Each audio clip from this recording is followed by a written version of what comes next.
महाद्वीप और महासागर। हम इसमें पूछे स्थल भाग कितने प्रतिशत है, महासागरीय भाग कितने प्रतिशत पर है, जलीय भाग, तो आप लोग जरा बताइए। तो मुझे आप खड़ी होइए, कितने प्रतिशत भाग पर पृथ्वी पे आपके जल का विस्तार है? स्थलीय भाग कितने प्रतिशत में आएंगे? 29%। यानी 71% पृथ्वी पे जल है और 29% स्थलीय भाग है। ठीक है।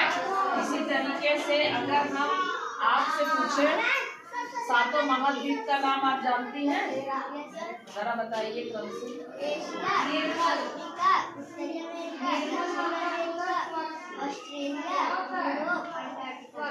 आप भी बताइए सभी महाद्वीपों के नाम।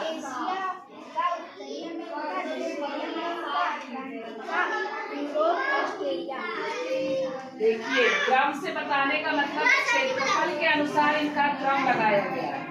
यानी विश्व में सबसे पहले एशिया महाद्वीप का क्षेत्रफल आता है। एशिया महाद्वीप का नाम सबसे पहले सब लोगों ने लिया ना। सबसे लास्ट में किसका नाम लिया गया? यानी ऑस्ट्रेलिया महाद्वीप विश्व का सबसे छोटा महाद्वीप है। इसी तरीके से अगर हम बोले क्षेत्रफल के हिसाब से पांचों महासागर का नाम बताओ तो कौन बच्चा बता लेगा? बड़ी खड़ी हुई पांचों महासागर का नाम बताइए।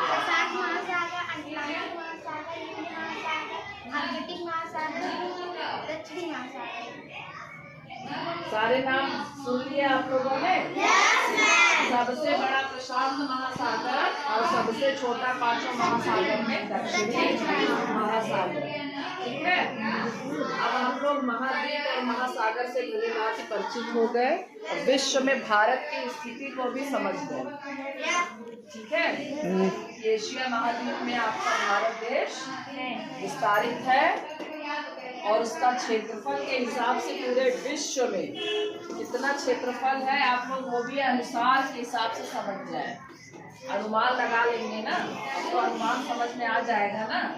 अभी तक तो लगता था पर पूरे पृथ्वी पे भारत का ही विस्तार, लेकिन अब समझ में आया कि भारत तो बहुत छोटा है और महाद्वीप और एशिया महाद्वीप में भारत इस तरीके से विराजमान है।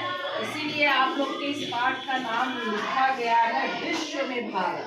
क्या है? विश्व में भारत। हाँ, विश्व में भारत। अब आप लोग जब भारत का अध्ययन करेंगे तब आप लोग समझ जाएंगे कि अब एक एक चीजें कैसे भारत में कहाँ कैसे किस स्थिति में और विश्व में वो किस स्थिति में विस्तारित है। समझ गए? वेरी गुड बच्चों, ताली बजाओ।